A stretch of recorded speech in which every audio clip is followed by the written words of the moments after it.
मेरे प्यारे बच्चों, शुभकामनाओं के साथ आप लोगों का गुड मॉर्निंग हो।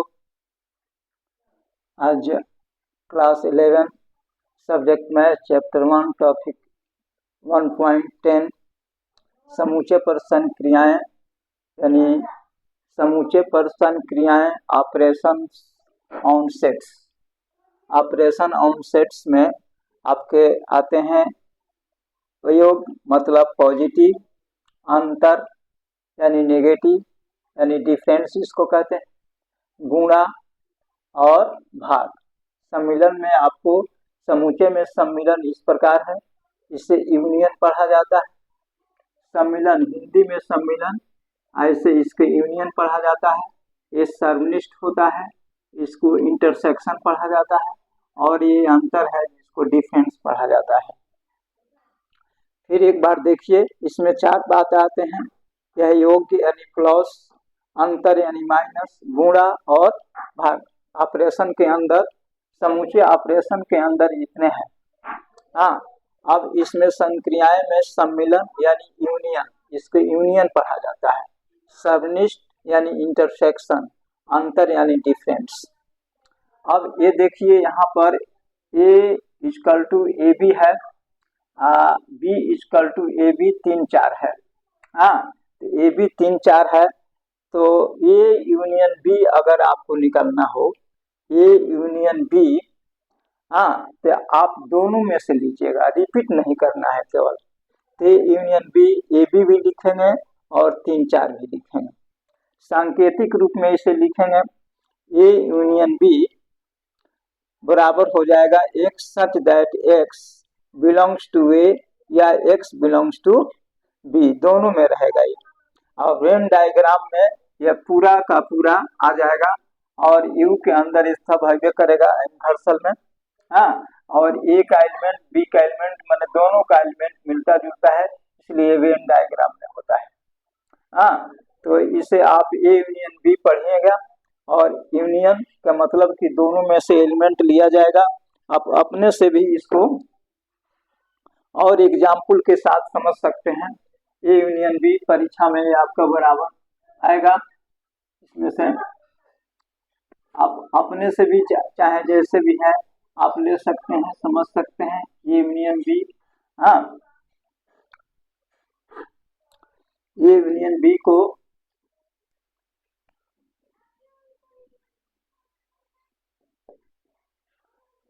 दो, 3, 5, 6, 8 और बी बराबर ऐसे हो, बी बराबर हो जाए 4 4 3 1 4 3 1 9 10 ऐसे हो, तो आप ए यूनियन बी लिख सकते हैं। ए यूनियन बी बराबर हो जाएगा, दोनों में से एलिमेंट एक एक ठो लिख देना है। एक इसमें है 1 2 3 4 5 6 7 दोनों में नहीं है, 8 है, 9 है, 10 है। तो ए यूनियन बी ये हो गया। हाँ, ए यूनियन बी इस तरह से आप लिख दीजिएगा, पढ़िएगा। A union B, A union B बराबर इतना, यानी दोनों में से एलिमेंट को हमको लिखना होता है। सांकेतिक रूप हर जगह नहीं है, इसको लिखने की कोई जरूरत विशेष नहीं आता है, लेकिन यदि आपको जरूरत पड़े तो आप लिख सकते हैं कि A union B equal to X such that X belongs to A या बिलोंग्स टू बी, सांकेतिक रूप में लिख सकते हैं। और वेन डायग्राम इसका,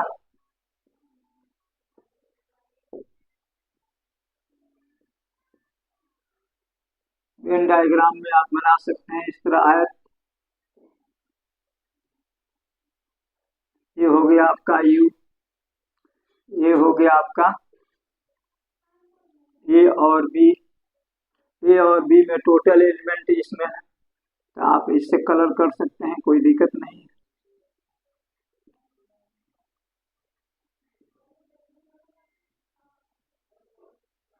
या ऐसे भी आप डायग्राम इसको लिख सकते हैं। आप देख लीजिए,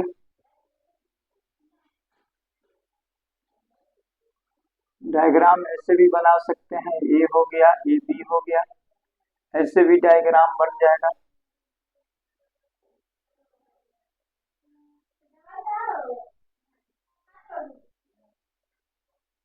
आप देखिए, इसमें 4, इसमें 3, इसमें 3, इसमें है, और कौन है? 3 केवल इसमें मिल रहा है, इसमें 2, 3, 2 है, ए में 2 है, 5 है,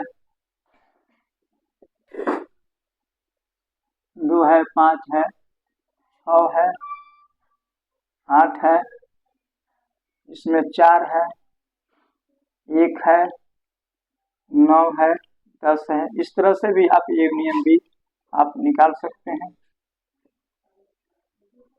लिख सकते हैं, कोई दिक्कत नहीं है। 3 का मतलब दोनों में है ना, और एलिमेंट दिखाएगा, आज यू बराबर सब आ जाएगा, यू बराबर सब। यू बराबर क्या आ सकता है? यू बराबर आप लिख सकते हैं सब जितना है, 1 है, 2 है, 3 है, 4 है, 5 है, 6 है, 8 है, 9 है, 10 है। तो यू तो हालांकि आपको समझने की इसमें विशेष जरूरत नहीं है इसका, लेकिन ए यूनियन बी का मतलब है कि ए यूनियन बी का मतलब टोटल एलिमेंट में से आएगा, इसी को ए यूनियन बी कहा जाता है। टोटल एलिमेंट को लिया जाता है, दोनों में से एक एक एलिमेंट लिख दिया जाता है, ए यूनियन बी निकल जाता है। तो मेरे ख्याल से आप इसको समझ गए होंगे, ए यूनियन बी का मतलब टोटल एलिमेंट। हाँ, दोनों में से एक एक एलिमेंट लिख दिया जाएगा, ए यूनियन बी हो जाएगा। इसे स्क्रीनशॉट ले लीजिए, आगे और समझाते हैं।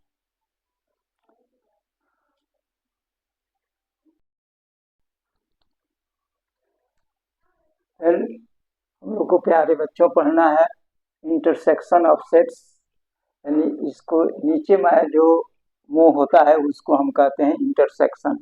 इसका मुंह नीचे में होता है उसको कहते हैं इंटरसेक्शन।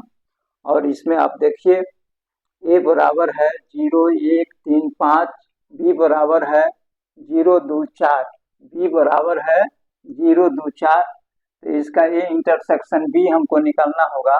तो देखेंगे कि दोनों में से कॉमन कौन है, यानी दोनों में से जो कॉमन होगा वो घनिष्ठ होगा, वही ए इंटरसेक्शन बी होगा।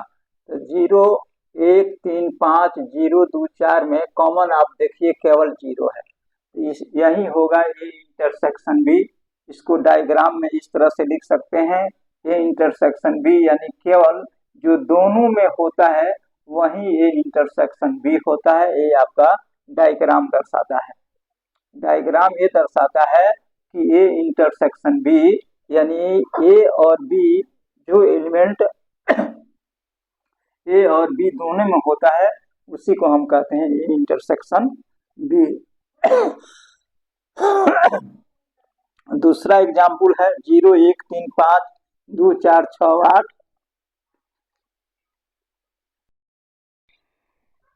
दूसरा एग्जाम्पल है 0, 1, 3, 5, 2, 4, 6, 8। इसमें दोनों में आप कॉमन देखिए तो एक भी कॉमन नहीं है। 0, 1, 3, 5, 2, 4, 6, 8 में एक भी कॉमन नहीं है, इसलिए इंटरसेक्शन 3 यानी रिक्त समुच्चय हो गया। तीसरा आप देखिए एग्जाम्पल 3 में ए इक्वल टू है ए बी सी, बी बराबर है A B C D E. दोनों में आप कॉमन देखिए, ए इंटरसेक्शन बी में से ए बी सी दोनों में कॉमन है, यानी ये क्या है, ये एलिमेंट है इसलिए बराबर ए लिखा गया है और कोई इसमें दिक्कत नहीं है। ये बराबर इसका वही फिगर यहाँ पर भी है, यानी ए इंटरसेक्शन बी का मतलब हो गया कि जो दोनों में शामिल होता है उसी को कहते हैं ए इंटरसेक्शन बी। ये डायग्राम आपको दर्शाता है। आराम से समझ लीजिए, इंटरसेक्शन जिसे पढ़ा जाता है और ए बी कोई भी एलिमेंट दो प्रकार के दिया हो तो जो दोनों में कॉमन होता है वो घनिष्ठ होता है, उसी को हम कहते हैं ए इंटरसेक्शन बी। तो मेरे प्यारे बच्चों, आप इसे समझ गए होंगे। आप प्लीज इसे स्क्रीनशॉट ले लीजिए, आगे फिर मैं आपको अंतर पढ़ाने का तैयार हूँ। हाँ, स्क्रीनशॉट ले लीजिए।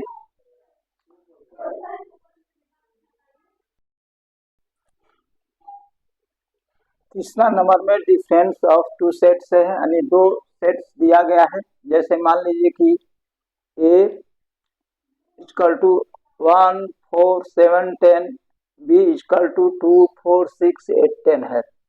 तो हमें ए डिफरेंस बी यानी ए माइनस बी ज्ञात करना है। यदि दिया हो बी माइनस ए यानी बी माइनस ए हमको ज्ञात करना है। अब ये देखना है ए माइनस बी में कि ए माइनस बी में इसके और इसमें कौन कौन एलिमेंट है। ए में कौन एलिमेंट है, बी में कौन एलिमेंट है। तो ए में एलिमेंट 1 4 7 10 है, 2 4 6 8 10 है। तो इसमें आप देखिए कि 2 यानी 4 इसमें है, 4 इसमें भी है, और 10 इसमें भी है, 10 इसमें भी है। ठीक से आराम से समझिए, 4 इसमें भी है, 4 इसमें भी है, 10 इसमें भी है, 10 इसमें भी है। अब ए में जो बचेगा वो एलिमेंट ए माइनस बी होगा। ठीक है, फिर से समझिए, 4 इसमें भी है, 4 इसमें भी है, 10 इसमें भी है, 10 इसमें भी है, यानी ए में भी है और बी में भी है। तो A minus B equal to हो जाएगा, यानी अब इसके बाद जो बच रहा है ए में एलिमेंट वही ए माइनस बी होगा। यदि बी माइनस ए हमें ज्ञात करना है तो यहाँ पर देखिए बी माइनस ए, तो अब यहाँ मिलाइए कि ए में एलिमेंट और बी में एलिमेंट। तो ए में एलिमेंट इसमें भी 4 है और इसमें भी 4 है, इसमें भी 10 है और इसमें भी 10 है। अब इसमें बी में कौन एलिमेंट शेष बच रहा है, तो 2 बच रहा है, 6 बच रहा है और 8 बच रहा है। तो बी माइनस ए बराबर हो जाएगा 2 6 8। तो ए माइनस बी और B minus A not equal to होता है, यानी आप ये देख लीजिए कि A intersects A minus B, हाँ, not equal to B minus A होता है, यानी दोनों आपस में बराबर नहीं होता है। डायग्राम में इसको ऐसे देखेंगे, ए माइनस बी मतलब इसमें जो ए के एलिमेंट बचे हैं वही इसमें लिखाया है, अब बी माइनस ए का मतलब जो बी के एलिमेंट बचे हैं वो इसमें लिखाया है। इसमें कोई भी एलिमेंट नहीं है जो दोनों में शामिल है। ठीक से आराम से समझिए।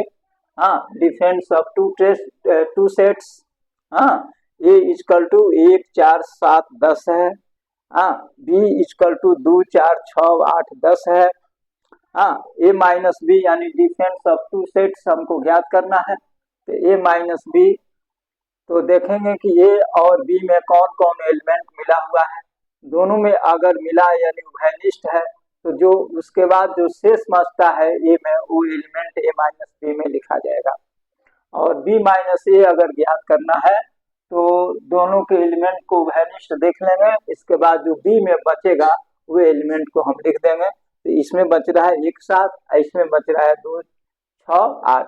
इस प्रकार ए माइनस बी हमको ज्ञात हो गया है और बी माइनस ए, पर ये दोनों आपस में बराबर नहीं है। यहाँ डायग्राम में देखेंगे तो डायग्राम में ए माइनस बी का मतलब कि ए के जो एलिमेंट बचा है वही इसमें लिखाया है, अब बी माइनस ए यानी बी के जो एलिमेंट बचा है वो इसमें लिखाया है। यही आपका डायग्राम है। मेरे प्यारे बच्चों, इसे आप बढ़िया से समझ लीजिएगा। अगर नहीं समझ में आवे तो फिर कमेंट सेक्शन में लिखिएगा, लेकिन हमें विश्वास है कि आप समझ गए होंगे। आप इसका स्क्रीनशॉट ले लीजिए और बढ़िया से समझिए। जय हिंद, जय भारत।